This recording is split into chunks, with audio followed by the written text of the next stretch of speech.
Hi guys, welcome back to Craft Your Future today, where our motto is always taking action to change your life. Now today we are back with 4 tips that you can use to overcome your personal financial crisis. But before we get into that, I just want to encourage you, hit the subscribe button, hit the like button, share it with your friends and don't watch it alone because this information is for all of us. All right. Back to the 4 tips of overcoming your personal financial crisis. So what comes to mind when you think of a personal financial crisis? I know most of us think that it's something so complex that it can't happen to you, but yes, it can.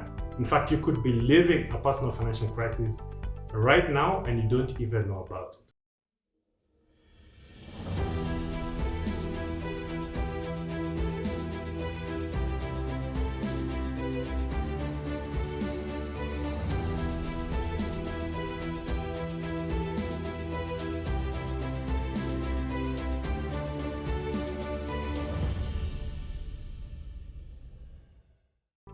So personal financial crisis is whereby you're living beyond your means and you don't even know it.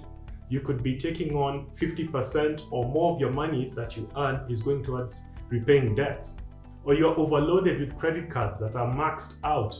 Or you have mobile loans that are constantly there throughout the year, right? So this basically means you are in the red and you are currently facing a financial crisis. Now, if this is you, don't panic. Because this is why we're here. We're here to help you overcome your financial crisis. So, tip number 1, you need to come up with a financial plan. Now, what does this entail? This entails coming up with a budget. You need to start keeping track of your expenditure. You need to start cutting down on your non-essential expenditure. You need to stop doing impulse buying or emotional buying. All these things are hurting you, and you need to stop spending money without knowing exactly what are the consequences of doing that. All right, so you need to come up with a financial plan and stick to it. Tip number 2, don't take any more debt. All right, no matter how tempting it is, do not take from one pot to repay another one. You need to start cutting down this toxic debt that you have. You need to start living within your means and not taking any more debt. The credit cards, the compound interest that is there on the interest is hurting you. As opposed to when investing, you will be making money when your money compounds. But in this other side, the interest compounds on you. So it's hurting you and it's making you spend more money repaying debt than spending more money to live the lifestyle that you want. So you need to stop this. And in fact, you need to be brave enough to even deactivate these apps.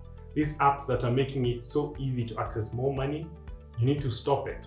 Be brave enough and do it starting today, all right?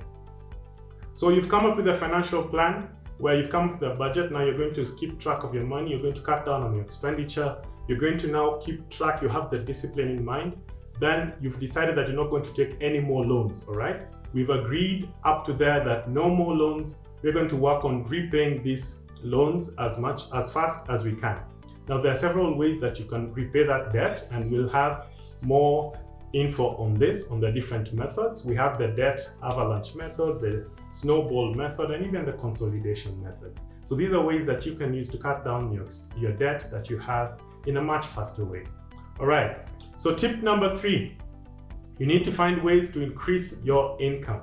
All right, the income that you have right now needs to be supplemented if you are to cut down that heavy debt that you have. So you need to find ways, what can you offer? What are the things that you're good at that you can sell and make more income from it? How can you start investing to get more money, more passive income coming your way? Okay, so you need to find ways that, what are some of the things that you can sell? What are some of the assets that you don't need in your house? Then the last thing that you need to do, you need to invest in yourself. You need to learn how to manage your finances. And the best thing that you can do is reach out to a financial coach or financial advisor. They can sit down with you and help you come up with a plan. All right, you need a plan of how you'll be managing your money going forward. You need to know, how do I save? What are my options for saving? What are the different things I can invest in to start saving? You need to know, how do I budget? Does my budget have a savings plan, an investment plan, a debt plan?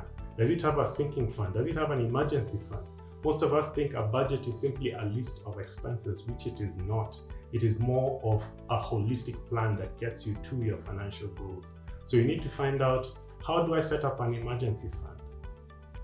The emergency fund should cover you for how long? Is it 3 months or 6 months? It depends. How regular is your income? So if your income is irregular, then you need an emergency fund of even 6 to 12 months. So you need to sit with a financial planner to guide you on such things. So don't let your money sit in the bank because it's not earning you interest. All right?